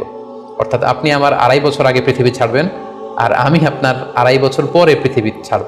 এবং আমরা যদি বাস্তবতা এবং ইতিহাস খেয়াল করি তাহলে আমরা সেটাই দেখব যে আল্লাহ রাসূল সাল্লাল্লাহু আলাইহি সাল্লামের ইন্তেকালের 2.5 বছর পরে সাইয়েদনা আবু বকর রাদিয়াল্লাহু তাআলা আনহু তিনি ইন্তেকাল করেছিলেন। সাইয়েদনা আবু বকর রাদিয়াল্লাহু তাআলা আনহুর স্বপ্ন ব্যাখ্যার পারদর্শিতা নিয়ে আমরা এক্ষেত্রে মুস্তাদরিকে হাকিমের একটি হাদিস উল্লেখ করতে চাই, যেখানে এই হাদিসটি মুস্তাদরিকে হাকিমেও এসেছে, সুনানে আবু দাউদেও এসেছে এবং হাদিসটি সহিহ। আম্মা জান আয়েশা রাদিয়াল্লাহু তাআলা আনহা উনি একটি স্বপ্ন দেখলেন যে আকাশ থেকে 3টি চাঁদ ওনার ঘরে খসে পড়েছে এবং এই স্বপ্ন দেখে তিনি ওনার পিতা আবু বকর রাদিয়াল্লাহু তাআলা আনহুকে জিজ্ঞেস করলেন যে আমি স্বপ্নে দেখেছি যে আকাশের 3টি চাঁদ এসে আমার ঘরে পড়েছে, এর ব্যাখ্যা কি হতে পারে? তখন আবু বকর রাদিয়াল্লাহু তাআলা আনহু ওনার কন্যা আম্মা জান আয়েশা রাদিয়াল্লাহু তাআলা আনহাকে বললেন যে এই স্বপ্নের ব্যাখ্যা হচ্ছে এই পৃথিবীর 3জন মানুষের কবর তোমার ঘরে অবস্থিত হবে। সুবহানাল্লাহি বিহামদি। এবং আমরা জানি যে আল্লাহ রাসূল সাল্লাল্লাহু আলাইহি ওয়াসাল্লাম যখন ইন্তেকাল করলেন তখন আল্লাহ রাসূল সাল্লাল্লাহু আলাইহি ওয়াসাল্লামকে কবর দেওয়া হয়েছিল আম্মা জান আয়েশা রাদিয়াল্লাহু তাআলা আনহার ঘরে। এবং তখন আবু বকর রাদিয়াল্লাহু তাআলা আনহু বলেছিলেন যে আয়েশা, তোমার কি মনে আছে তুমি যে একটা স্বপ্নের ব্যাখ্যা আমার কাছে জানতে চেয়েছিলে যে 3টি আকাশের চাঁদ তোমার ঘরে খসে পড়েছে, এই দেখো আল্লাহ রাসূল সাল্লাল্লাহু আলাইহি ওয়াসাল্লামের কবর তোমার ঘরে হয়েছে, তুমি জেনে রাখো যে 3টা চাঁদের শ্রেষ্ঠ চাঁদ হচ্ছে এটি। এবং আমরা এও জানি যে আবু বকর রাদিয়াল্লাহু তাআলা আনহু ইন্তেকালের পরে আম্মা জান আয়েশার ঘরেই কবর হয়েছে এবং ওমরে ফারুকের কবরও আম্মা জান আয়েশা রাদিয়াল্লাহু তাআলা আনহুর ঘরেই অবস্থিত। তাহলে এই হাদিসগুলোর আলোকে আমরা বুঝতে পারি যে সাহাবাদের মধ্যে আবু বকর রাদিয়াল্লাহু তাআলা আনহু ছিলেন স্বপ্ন ব্যাখ্যায় সবচেয়ে পারদর্শী। তাবিঈদের মধ্যে স্বপ্ন ব্যাখ্যায় সবচেয়ে পারদর্শী ছিলেন মুহাম্মদ ইবনে সিরিন। আমরা ওনার নাম প্রায় শুনে থাকি, তিনি স্বপ্ন ব্যাখ্যার ক্ষেত্রে খুব এক্সপার্ট ছিলেন। তিনি ওসমান রাদিয়াল্লাহু তাআলা আনহু যখন ইসলামের খলিফা তখন বসরা নগরীতে মুহাম্মদ ইবনে সিরিন জন্মগ্রহণ করেন এবং অনেক সাহাবা থেকে তিনি অনেক হাদিস বর্ণনা করেছেন এবং তিনি ইমাম আবু হানিফা আলাইহি রাহমার সমসাময়িক ছিলেন। ইমাম আবু হানিফা একবার স্বপ্নে দেখলেন যে তিনি আল্লাহ রাসূল সাল্লাল্লাহু আলাইহি ওয়াসাল্লামের কবর খুঁড়ছেন অথবা কবরের লাশ বের করছেন কিংবা কাফন বের করছেন। এই স্বপ্ন দেখে ইমামুল আদম আবু হানিফা রাহিমাহুল্লাহ উনি বিচলিত হয়ে গেলেন যে এই আমি কি স্বপ্ন দেখলাম যে আমি রাসূল সাল্লাল্লাহু আলাইহি ওয়াসাল্লামের কবর খুঁড়ছি, সেখান থেকে কাফন বের করছি। কেউই এই স্বপ্নের ব্যাখ্যা করতে পারলেন না। তখন ইমাম মুহাম্মদ ইবনে সিরিনের কাছে যখন জানতে চাওয়া হলো তখন মুহাম্মদ ইবনে সিরিন বললেন যে হাযা রাজুলুন ইউহয়ি সুন্নাত রাসূলিল্লাহ, অর্থাৎ যে ব্যক্তি এই স্বপ্ন দেখেছে তার মাধ্যমে আল্লাহ রাসূল সাল্লাল্লাহু আলাইহি ওয়াসাল্লামের হাদিসের বা সুন্নাহর পুনর্জীবন হবে, তিনি রাসূল সাল্লাল্লাহু আলাইহি ওয়াসাল্লামের সুন্নাহগুলোকে পুনরুজ্জীবন দান করবেন, পুনরুজ্জীবিত করবেন। এবং বাস্তবে আমরা এটাই দেখেছি যে ইমাম আবু হানিফার চিন্তা, ওনার থট, ওনার মাযহাব গোটা বিশ্বে সমৃদ্ধি লাভ করেছে, মানুষ এটাকে গ্রহণ করেছে। ওনার বুদ্ধিবৃত্তিক যে চিন্তা, ওনার ফিকহি ইস্তেমবাদগুলো গোটা বিশ্বে আল্লাহ রাসূল সাল্লাল্লাহু আলাইহি ওয়াসাল্লামের হাদিসগুলোকে আরো প্রাণবন্তভাবে মুসলিম উম্মার কাছে রিপ্রেজেন্ট করেছে। আমরা আপাত দৃষ্টিতে মনে হচ্ছিল যে এটা একটা খারাপ স্বপ্ন, যে ইমাম আবু হানিফা তিনি রাসূল সাল্লাল্লাহু আলাইহি ওয়াসাল্লামের কবর খুঁড়ছেন, লাশ বের করছেন বা কাফন বের করছেন। কিন্তু মুহাম্মদ ইবনে সিরিন চমৎকার ব্যাখ্যা করেছেন যে হাযা রাজুলুন ইউহয়ি সুন্নাত রাসূলিল্লাহ, এই লোক তো এমন লোক হবে যে রাসূল সাল্লাল্লাহু আলাইহি ওয়াসাল্লামের সুন্নাহকে পুনরুজ্জীবন দান করবে। এই পর্যায়ে আমরা জানবার চেষ্টা করব যে কোরআন সুন্নাহর আলোকে বিভিন্ন সিম্বল বা প্রতীক বা চিহ্নের দিকে খেয়াল রেখে স্বপ্নের ব্যাখ্যা করা। আমরা বলেছিলাম যে কিছু কিছু স্বপ্ন আছে খুব সফিস্টিকেটেড, সিম্বলিক বা আইকনিক, যেখানে কোনো ইঙ্গিত দেয়া হচ্ছে, ইঙ্গিতবহ, এবং যেটার ইন্টারপ্রিটেশন না করলে এটা দিয়ে আসলে কি বোঝানো হচ্ছে এটা বোঝা যায় না। সেক্ষেত্রে কোরআন সুন্নাহর আলোকে, স্কলারদের অভিজ্ঞতার আলোকে কিছু আইকন বা সিম্বল, এগুলোর মিনিং কি হতে পারে সে ব্যাপারে আমরা জানবার চেষ্টা করব। এক্ষেত্রে আমরা বলবো যে কেউ যদি স্বপ্নে রশি দেখে, স্বপ্নে যদি সে রশি দেখে তাহলে এটা গুড সাইন। এটা কেমন যেন আল্লাহর সাথে একটা প্রতিশ্রুতির সাথে সম্পৃক্ত, কারণ আল্লাহ তাআলা কোরআনে ইরশাদ করেছেন ওয়াতাসিমু বিহাবলিল্লাহি জামিআ। আরবিতে রশি আরবি হচ্ছে হাবল, মানে ওয়াতাসিমু বিহাবলিল্লাহি জামিআ, তোমরা আল্লাহর রজ্জু বা রশিকে আঁকড়ে ধরো। তাহলে রশি দেখা মানে এখানে আমরা আল্লাহর ওয়াদাগুলো যেন পূরণ করি, আল্লাহর আনুগত্য যেন আমরা প্রপারলি করতে পারি, এটা ইঙ্গিত করছে। এরপর স্বপ্নে যদি আমরা কাক দেখি, এটা সাধারণত একটা নেগেটিভ সাইন বহন করে, কারণ কাককে আল্লাহ রাসূল সাল্লাল্লাহু আলাইহি ওয়াসাল্লাম ফাসিক বা ফুয়াইসিক বলেছেন। সো আমরা যদি স্বপ্নে কাক দেখি এটাকে আমরা পজিটিভ কোনো সাইন মনে না করে নেগেটিভ সাইন মনে করতে পারি। তৃতীয়ত, আমরা যদি স্বপ্নে লম্বা কাপড় দেখি এটা গুড সাইন। কারো গায়ে যদি লম্বা জামা থাকে তাহলে এটা গুড সাইন, আর খাটো জামা থাকলে সাধারণত এটা নেগেটিভ সাইন। এক্ষেত্রে আমরা সহিহ বুখারীর একটা হাদিস উল্লেখ করতে পারি। আল্লাহর হাবিব সাল্লাল্লাহু আলাইহি ওয়াসাল্লাম বলেছেন যে আমার সামনে অনেক মানুষকে পেশ করা হলো, তাদের কারো জামা নাভি পর্যন্ত, কারো জামা হাঁটু পর্যন্ত, কারো জামা পা পর্যন্ত। আর সেক্ষেত্রে ওমরে ফারুককে দেখলাম যে এত লম্বা জামা পরে সে হেঁটে যাচ্ছে, সে তার জামা টেনে টেনে নিয়ে যাচ্ছে। তো তো সাহাবারা বললেন, মা আউয়ালতাহু ইয়া রাসূলুল্লাহ, হে আল্লাহর রাসূল, আপনার এই স্বপ্ন থেকে আপনি কি বোঝাতে চাইলেন? আল্লাহ রাসূল সাল্লাল্লাহু আলাইহি ওয়াসাল্লাম বললেন, আউয়ালতুহু আদ-দীন, এটার দ্বারা আমি দিনদারি বোঝাতে চাইলাম। অর্থাৎ যার জামা লম্বা তার মানে তার তাকওয়া বেশি বা তার দিনদারি বেশি। আর স্বপ্নে যদি কারো জামা খুব ছোট খাটো বা জামাহীন অবস্থায় কাউকে দেখা হয়, এটা সাধারণত তার দিনদারি কমে যাচ্ছে বা তার তাকওয়া is decreasing day after day, এটার একটা সাইন বহন করে। পাশাপাশি দুধ, স্বপ্নে যদি কেউ দেখে সে দুধ খাচ্ছে, এটা একটা ভালো সাইন। স্বপ্নে দুধ খেতে যদি দেখা হয় তাহলে তার জ্ঞান বৃদ্ধি পাবে বলে এটা একটা সাইন বা আলামত বহন করে। সেক্ষেত্রেও আমরা বুখারীর একটা হাদিস উল্লেখ করতে পারি, যেখানে আল্লাহ রাসূল সাল্লাল্লাহু আলাইহি ওয়াসাল্লাম একটা স্বপ্নের কথা সাহাবাদেরকে শেয়ার করছিলেন। তিনি বললেন যে, আমাকে এক বাটি দুধ দেয়া হলো, আমি সেখান থেকে দুধ খেলাম, তারপর দেখলাম যে আমার আঙ্গুল থেকে দুধ বের হচ্ছে, আর সেখানে যে অবশিষ্ট দুধ রয়ে গেল সেটা আমি ওমরে ফারুকের মুখে দিলাম। ওমরে ফারুক সেই অবশিষ্ট দুধটা খেলো। এই স্বপ্নের কথা শুনে সাহাবারা বললেন, মা আউয়ালতা বিহি ইয়া রাসূলুল্লাহ, হে আল্লাহর রাসূল, এটা দিয়ে আপনি কি ব্যাখ্যা করলেন? ফামা আউয়ালতাহু ইয়া রাসূলুল্লাহ, আল্লাহ রাসূল সাল্লাল্লাহু আলাইহি ওয়াসাল্লাম বললেন, আল ইলম, এটা দিয়ে আমি জ্ঞানের ব্যাখ্যা করেছি। অর্থাৎ দুধ হচ্ছে জ্ঞানের প্রতীক। দুনিয়াতেও তো আমরা দেখি যে দুধ হচ্ছে সুষম একটা খাবার, খাদ্যের পুষ্টিগুণের 6টি গুণাগুণ দুধের মধ্যে পাওয়া যায়। সো কেউ যদি স্বপ্নে দেখেন যে তিনি দুধ পান করছেন, আশা করা যায় এটা তার জন্য ভালো সাইন, তার জ্ঞান বাড়বে বলে আমরা ধারণা করতে পারি। এবার স্বপ্নে যদি কেউ দেখে যে সে আজান দিচ্ছে, এটাও ভালো সাইন। স্বপ্নে আজান দেয়া এটা সাইন হচ্ছে সে হয়তো অচিরেই হজ করতে যাবে। হজের সাথে আজানের কি সম্পর্ক? এর কারণ হচ্ছে সূরা হজ্জে আল্লাহ তাআলা সাইয়েদনা ইব্রাহিম আলাইহিস সালামকে যখন বলেছিলেন যে তুমি হজ শুরু করো, তখন তিনি বলেছিলেন, ইব্রাহিম তুমি আজান দাও, ওয়া আযযিন ফিন নাস বিল হজ ইয়াতুকা রিজালা ওয়া আলা কুল্লি দামির ইয়াতিনা মিন কুল্লি ফাজ্জিন আমিক। অর্থাৎ হে ইব্রাহিম তুমি আজান দাও। ইব্রাহিম আলাইহিস সালাম বললেন, কোথায় আজান দিব? চারদিকে তো মরুভূমি। আল্লাহ তাআলা বললেন, ইব্রাহিম তুমি আজান দাও, এই আজানের আওয়াজ বা শব্দ পৃথিবীর সবার কানে আমি পৌঁছে দেবো। তো সাইয়েদনা ইব্রাহিম আলাইহিস সালাম তখন হজের আজান দিলেন বা ঘোষণা দিলেন। আজান শব্দের অর্থ হচ্ছে অ্যানাউন্স, টু অ্যানাউন্স, মানে ঘোষণা দেয়া। সো আপনি যদি স্বপ্নে দেখেন যে আপনি আজান দিচ্ছেন বা কেউ আজান দিচ্ছে, তাহলে সে অচিরে হজ করবে বা হজ রিলেটেড কোনো একটা ব্যাখ্যা হতে পারে। এভাবে আজানকে হজের সাথে সম্পৃক্ত করা হয়েছে এবং এটা ভালো একটি স্বপ্ন। এবার স্বপ্নে যদি কেউ গর্ত দেখে যে সে গর্ত খুঁড়ছে বা তার জন্য কেউ গর্ত খুঁড়ছে, এটা ষড়যন্ত্রের সাথে সম্পৃক্ত। কেননা আরবি প্রবাদে আছে যে মান হাফারা হুফরাতান ওয়াকা ফিহা, কেউ যদি কারোর জন্য গর্ত করে তাহলে সেই গর্তে সে নিজে আগে পড়বে। তাহলে গর্ত করা মানে অনেকটা কারো বিরুদ্ধে শত্রুতা করা বা ষড়যন্ত্র করার একটা চিহ্ন বহন করে। এবার স্বপ্নে যদি কেউ নৌকা দেখে বা শিপ দেখে, জাহাজ দেখে যে সে জাহাজে আরোহণ করছে বা নৌকায় আরোহণ করছে, এটা তার জন্য একটা ভালো সাইন। সে কোনো বিপদ থেকে মুক্তি পাবে বলে ধারণা করা যেতে পারে। কারণ সূরা আনকাবুতের 15 নম্বর আয়াতে আল্লাহ বলছেন, ফাআনজাইনাহু ওয়া আসহাবাস সাফিনাতি ওয়া জাআলনাহা আয়াতাল লিল আলামিন। অর্থাৎ আমি নূহ আলাইহিস সালাম এবং তার সাথে ঈমানদার সবাইকে আমি এই নৌকায় উঠিয়েছি এবং মহাপ্লাবন থেকে তাদেরকে আমি বাঁচিয়েছি। আর এই মহাপ্লাবনকে আমি গোটা বিশ্বের জন্য একটা নিদর্শন করে রেখেছি। সো নৌকায় ওঠা বা জাহাজে ওঠা, কোনো শিপে বা লঞ্চে ওঠা, এটা আপনি বিপদ থেকে মুক্তি পাবেন, and you are in the safe zone, এই ধরনের একটা ইঙ্গিত বহন করে। ইমাম মুহাম্মদ ইবনে সিরিনের কাছে এক লোক এসে বলল যে, ইমাম, রাআইতু কাআন্নী আহরুসু আরদান লা তুমবিত, হে ইমাম, আমি স্বপ্নে দেখেছি যে আমি একটি শস্য ক্ষেত্র চাষ করছি কিন্তু কোনো ফসল হচ্ছে না, এটার মানে কি? তিনি ব্যাখ্যা করে দিলেন, আনতা তা'জিলু আন ইমরাতিক, অচিরেই হয়তো তোমার স্ত্রীর সাথে তোমার সেপারেশন হয়ে যেতে পারে। কারণ কোরআনে স্ত্রীকে শস্য ক্ষেত্রের সাথে তুলনা করা হয়েছে মেটাফরিক্যালি। সূরা বাকারার 223 নম্বর আয়াতে আল্লাহ বলছেন, নিসাউকুম হারসুল লাকুম ফাতু হারসাকুম আন্না শি'তুম। অর্থাৎ তোমাদের স্ত্রীরা হচ্ছে তোমাদের শস্য ক্ষেতের মতো, তোমরা যেভাবে খুশি এই শস্য ক্ষেত্রটাকে সুন্দরভাবে চাষাবাদ করতে পারো। তাহলে শস্য ক্ষেতের সাথে বা ক্রপ ল্যান্ডসের সাথে আপনার স্ত্রীর সাথে সম্পর্ক হওয়া বা সেপারেশন হওয়া, এইভাবে ইঙ্গিত নেওয়া যেতে পারে। সবশেষে একটি ঘটনা উল্লেখ করার মধ্য দিয়ে আমরা এই সিম্বলিক বা আইকনিক ব্যাপারটা শেষ করতে চাই। সেটি হচ্ছে, ব্যক্তির ভিন্নতার কারণে কিন্তু স্বপ্নের ব্যাখ্যাও ভিন্নতা হতে পারে। ব্যক্তি ভিন্নতার কারণে স্বপ্নের ব্যাখ্যাও ভিন্ন হবে। একই স্বপ্ন দুইজন লোক দেখলো, দুইজনের স্বপ্নের ব্যাখ্যা কিন্তু দুরকম হতে পারে।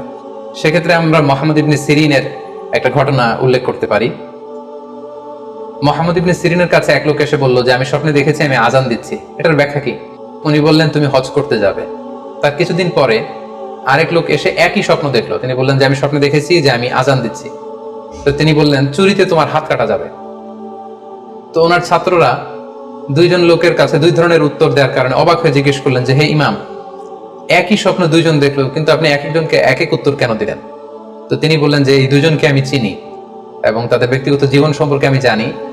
সো তাদের জীবন আচরণ, তাদের ব্যক্তিত্বের কারণে আমি দুই ধরনের ব্যাখ্যা করেছি। প্রথম জনের ব্যাখ্যা করেছি আমি সূরা হজের আলোকে, কারণ সূরা হজে আল্লাহ ইব্রাহিম আলাইহিস সালামকে বলেছেন ওয়াযিন ফিন্নাস বিল হজ, তুমি মানুষের মাঝে হজের জন্য আজান দাও, ঘোষণা দাও। সো সেই লোকটি আজান দিয়েছে, তার মানে আশা করা যায় সে হজে যাবে। আর দ্বিতীয় লোকটির স্বপ্নের ব্যাখ্যা আমি করেছি সূরা ইউসুফের আলোকে। সূরা ইউসুফে একটি আয়াত আছে সুম্মা আযানা মুআযযিনুন আইয়াতুহাল আইর ইন্নাকুম লাসারিকুন, অর্থাৎ মিশরের কিং এর একটি পানপাত্র চুরি হয়ে গিয়েছিল। ইউসুফ আলাইহিস সালাম ইচ্ছা করে সেটা তার ভাই ইয়ামিনের খাদ্যের প্যাকেটের ভেতরে ঢুকিয়ে দিয়েছিলেন। আর তখন সেখানকার স্টাফরা বা সৈনিকেরা আজান দিয়েছিল, মানে ঘোষণা দিয়ে বলেছিল হে ক্যারাভান, হে কাফেলার লোকেরা, তোমরা চুরি করেছো। তো তিনি মুহাম্মদ ইবনে সিরিন বললেন যে দ্বিতীয় লোকটার ব্যাপারে আমি জানি, সে আসলে অসাধু একজন লোক, এবং তার ক্ষেত্রে সে স্বপ্নে যেহেতু আজান দিতে দেখেছে, সে কখনো হজে যাবে না, বরং সূরা ইউসুফের আলোকে চুরিতে তার হাত কাটা যাবে। তো এভাবে আমরা কোরআন সুন্নাহর আলোকে বা স্কলারদের যে অভিব্যক্তি সেগুলোর আলোকে স্বপ্নের মধ্যে থেকে যেগুলো সিম্বলিক, আইকনিক, যেগুলো ইঙ্গিতবহ, এগুলোর ব্যাখ্যা আমরা এভাবে করতে পারি। সম্মানিত শুধু এই ছিল স্বপ্ন নিয়ে আমাদের আজকের আলোচনা। আমরা এই আলোচনা থেকে বুঝতে পারলাম যে স্বপ্ন তিন ধরনের হতে পারে। কোনোটা আল্লাহ দেখান দিক নির্দেশনার জন্য বা সুসংবাদ স্বরূপ, কোনোটা শয়তানের পক্ষ থেকে ভয় দেখানোর জন্য, আর কোনোটা হচ্ছে আমাদের চিন্তা ভাবনার প্রতিচ্ছবি। আর স্বপ্ন যতটা সম্ভব অন্যের কাছে না শেয়ার করতে পারলেই ভালো। বিশেষ করে যদি আপনি ভয়ঙ্কর দুঃস্বপ্ন দেখে থাকেন, সেক্ষেত্রে এমন লোকের কাছে আপনি শেয়ার করুন যে আপনাকে পছন্দ করে, যার কোরআন সুন্নাহর জ্ঞান আছে, যার মধ্যে এলেম আছে, আমল আছে। আর আপনারা আপনাদের কারো কাছে যদি আপনাদের ফ্রেন্ডস এন্ড ফ্যামিলির কেউ বা আশেপাশের কেউ এসে যদি হুট করে তার স্বপ্নের কথা বলে দেয়, আপনি হুট করে তার ইন্টারপ্রিটেশন বা ব্যাখ্যা করতে যাবেন না। আপনি বেটার হয় যে আপনি চুপ থাকবেন, অথবা আপনি যদি ব্যাখ্যা করতে চান তাহলে ভালো ব্যাখ্যা করবেন। আল্লাহ তাআলা আমাদের সবাইকে কথাগুলো বুঝার ও আমল করার তৌফিক দান করুক। হাযা মা ইনদি ওয়াল ইলমু ইনদাল্লাহ আলাইহি তাওয়াক্কালতু ওয়া ইলাইহি উনীব। ওয়াসসালামু আলাইকুম ওয়া রাহমাতুল্লাহি ওয়া বারাকাতুহু।